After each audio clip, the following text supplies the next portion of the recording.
revelação, iluminação, inspiração das Escrituras? Você já ouviu falar sobre tudo isso? Neste segundo vídeo da nossa série sobre as doutrinas básicas cristãs, nós vamos falar sobre estes conceitos, falar mais sobre a Escritura, a Palavra de Deus. E tem muita coisa boa, então venha comigo. No primeiro vídeo, nós vimos que nós temos 27 livros canônicos do Novo Testamento. E estes são os mesmos para a Igreja Católica quanto para as igrejas protestantes. E os critérios que foram usados para reconhecer esta canonicidade foram, primeiro, a apostolicidade. Se esse livro foi escrito por um apóstolo ou por um discípulo muito próximo e supervisionado por um apóstolo. Por exemplo, nós temos que Marcos e Lucas, eles escreveram supervisionados por Pedro e por Paulo. O segundo critério é o conteúdo espiritual, a circulação e a leitura pública do livro. Ou seja, o livro deveria ser lido nas reuniões cristãs, seu conteúdo deveria ser doutrinariamente correto e um meio de edificação espiritual compatível com a palavra de Deus. Assim, o Concílio de Cartago, em 397 depois de Cristo, reconheceu e fechou definitivamente o cânon do Novo Testamento. Já no Antigo Testamento, existem diferenças entre a Bíblia Católica e as Bíblias protestantes, porque a Igreja Apostólica Romana, no século XVI, incluiu ali alguns livros do Antigo Testamento, conhecido como deuterocanônicos ou apócrifos. A palavra apócrifo vem do grego apócrifa, que significa que não tem autenticidade comprovada, tem uma origem suspeita ou duvidosa. Por isso não podem ser consideradas palavras de Deus, tão somente escritos humanos. São 11 apócrifos no total. São 7 livros, mais 4 acréscimos, que eu vou colocar aqui na tela para vocês. E por que nós não podemos considerar esses apócrifos como canônicos? Primeiro, porque nunca fizeram parte da Bíblia hebraica, ou seja, o povo eleito de Deus, os israelitas, aqueles que foram os receptores da revelação de Deus no Antigo Testamento, eles rejeitaram esses apócrifos. Existem nesses escritos elementos inconsistentes com a palavra de Deus. Por exemplo, mentira em Judite, o suicídio em 2 Macabeus, a feitiçaria em Tobias e a oração pelos mortos em 2 Macabeus. Enquanto toda a Bíblia ela é muito clara a quanto não haver oração pelos mortos. Veja Hebreus no capítulo 9, no versículo 27, que depois da morte nenhuma quantidade de oração vai beneficiar alguém que rejeitou a Deus e que rejeitou a salvação durante toda a sua vida. Também no Novo Testamento há citação de quase todos os livros do Antigo Testamento, mas não há citação destes apócrifos. Jesus, aquele que é o consumador da revelação, bem como seus apóstolos, eles nunca citaram estes livros. Estes apócrifos foram anexados ao Antigo Testamento, mas eles foram escritos depois do Antigo Testamento. Já lá no período interbíblico, naquele período de 400 anos de silêncio entre Malaquias, o último livro do Antigo Testamento, e Mateus, o primeiro livro do Novo Testamento. Neste período não houve revelação de Deus. Estes apócrifos só foram incluídos no Concílio de Trento em 1546, ou seja, 1500 anos depois de Cristo e mais de 1100 anos depois do Concílio de Cartago, que já havia fechado e reconhecido o cânon bíblico do Antigo Testamento. E por fim, Flávio Joséfo, o maior historiador judeu daquele período de todos os tempos, ele jamais citou esses livros como parte do Antigo Testamento. Pelo contrário, ele sempre os rejeitou com muita ênfase. Agora, para compreendermos um pouco mais das Escrituras, nós vamos abordar alguns outros conceitos. Primeiro, a autoridade das Escrituras. A autoridade da Bíblia, a razão pela qual ela deve ser crida e obedecida, não depende de nenhum testemunho de homens ou da igreja, mas sua autoridade procede tão somente de Deus, que é o seu autor, e é por isso que ela deve ser crida e obedecida por nós, porque ela é a palavra perfeita, maravilhosa e revelada de Deus. A Escritura ela é cristocêntrica, toda ela aponta para Cristo, e isso lhe confere autoridade indiscutível. Não há Escritura sem Cristo, como não há conhecimento de Cristo sem a revelação nas Escrituras.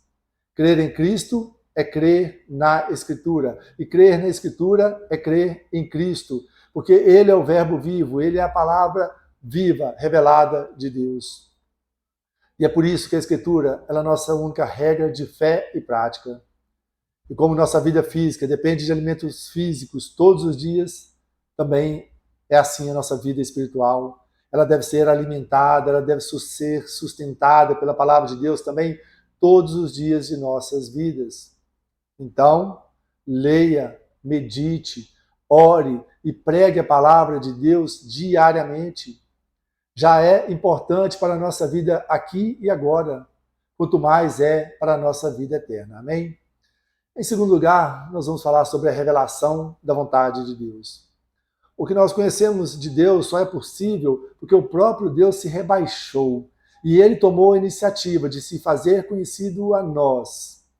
Tudo o que nós precisamos para glorificar a Deus, para a nossa salvação eterna, para a nossa fé, para a nossa vida, ou é expressamente revelado nas Escrituras, ou pode ser lógica e claramente deduzido dela. E existem dois tipos de revelação. Primeiro, Deus se revela através das obras de criação, da sua providência, da sua preservação, o que nós chamamos de revelação geral. Essa revelação geral, ela não é suficiente para a nossa salvação eterna, mas ela torna todos os seres humanos indesculpáveis, porque não tem como ninguém olhar para a beleza e a complexidade de todas as coisas criadas e ainda assim negar que Deus existe. Isso é impossível. Porque tudo no céu e na terra prova que Deus existe, que Ele é glorioso, que Ele é o Criador de todas as coisas, e tudo revela a glória do Criador. E você pode ver isso muito bem em Salmo 19 e Romanos 1. É por isso que os ímpios não apenas sabem da existência de Deus, não apenas sabem sobre Deus, eles na verdade fazem um esforço enorme para negar ao Senhor. Só que muito maior do que a revelação geral é a revelação especial, na qual Deus se faz conhecido apenas a alguns. Este conhecimento, sim, ele é salvífico, sem o qual os homens jamais seriam capazes de compreender sozinhos. Por causa do pecado, Deus dá para alguns a sua revelação especial, com o objetivo de trazer alguns destes pecadores de volta para si, para restaurar o relacionamento que fora perdido lá na queda, no jardim do Éden. E essa revelação especial ela é progressiva e foi de muitas formas ao longo da história. Nós já vimos que teve profecias, teofanias, que foram aparições de Deus, mas é por meio da revelação na Escritura Sagrada que Deus nos diz quem Ele é, quem nós somos, de onde nós viemos e para onde nós vamos, bem qual é o seu plano eterno para a nossa vida. Essa revelação especial, ela atingiu o seu auge, o seu máximo em Jesus Cristo, o Deus encarnado, a revelação visível do Deus invisível. Veja Hebreus no capítulo 1. Em terceiro lugar, nós temos a inspiração. Em 2 Timóteo 3,16, nós vimos que toda a Escritura ela é inspirada por Deus. A inspiração é o momento que a revelação de Deus foi registrada. E nós já vimos em 2 Pedro, no capítulo 1, no verso 21, que Deus usou homens santos, movidos pelo Espírito Santo, para falar em seu nome, para registrar a sua palavra, preservando-os de erros ao escreverem. E essa inspiração, ela não foi mecânica. Deus não ficava ditando e eles iam escrevendo como se eles fossem apenas secretários ou um escriba, ou como se fosse uma espécie de psicografia.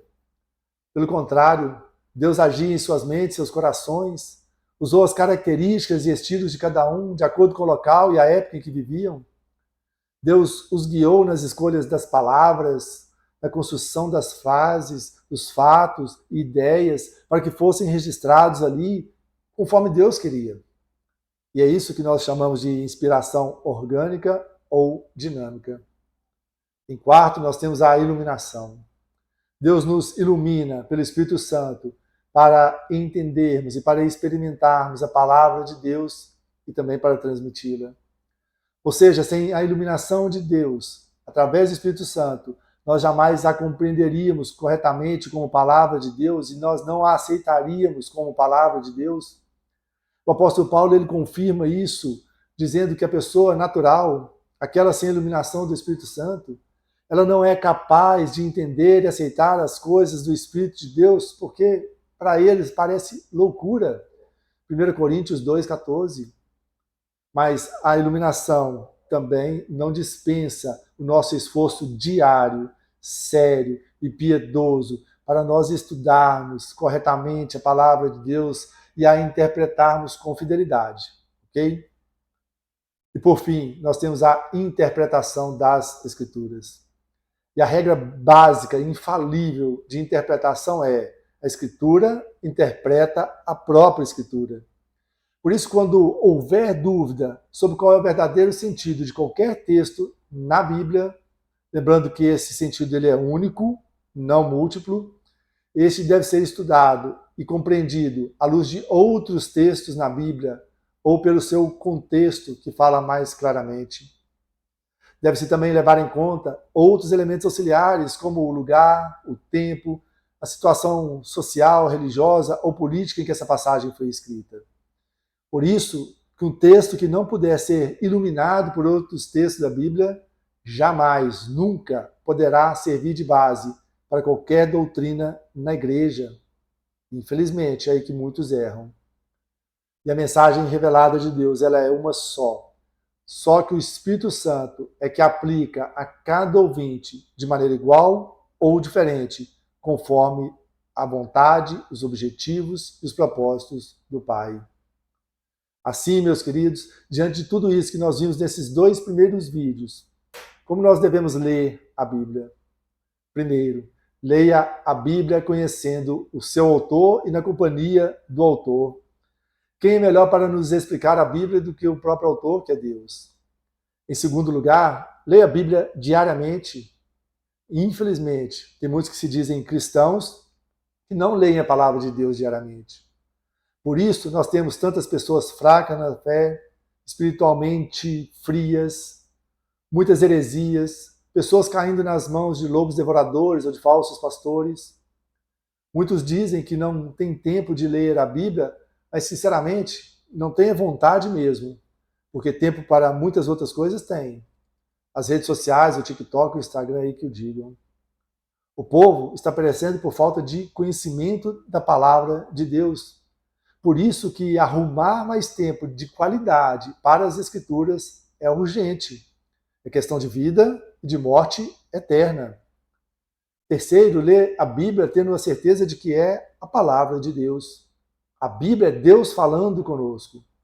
Por isso, a nossa melhor atitude é ler e estudá-la em oração e com humildade diante da grandeza do Deus Todo-Poderoso. As pessoas precisam aprender a ler a Bíblia com o pressuposto da fé e não com o pressuposto da dúvida, procurando se enxergar ali e aplicando os conhecimentos bíblicos para a sua vida cristã diária. E por fim, leia a Bíblia toda, todo ano se possível, mas se não for possível, pelo menos uma vez na vida. Porque mesmo que se nós lêssemos todos os dias, todos os anos, jamais a compreenderíamos em sua totalidade, porque ela é a palavra de Deus, então ela é infinita em seus conhecimentos. Ninguém que diz amar a Deus consegue ficar sem ler as suas palavras de vida eterna, sem conhecer a sua linda e perfeita história de redenção e seu plano amoroso para a nossa salvação eterna. Leiam sempre. Peçam ao Espírito Santo que lhes revele o conhecimento que está nas Escrituras, essa verdade maravilhosa de Deus, essa verdade perfeita que liberta, que cura e que transforma. Amém? Então, muito obrigado até aqui. Te vejo no próximo vídeo. Nós vamos falar sobre Deus, teontologia. Mas antes, invista 1 minuto neste canal que também é seu. Deixe seu like, compartilhe esse vídeo com as pessoas que você ama, assine o canal no YouTube e acione o sininho para receber a notificação dos próximos vídeos. E que Deus te abençoe e te guarde, em nome de Jesus.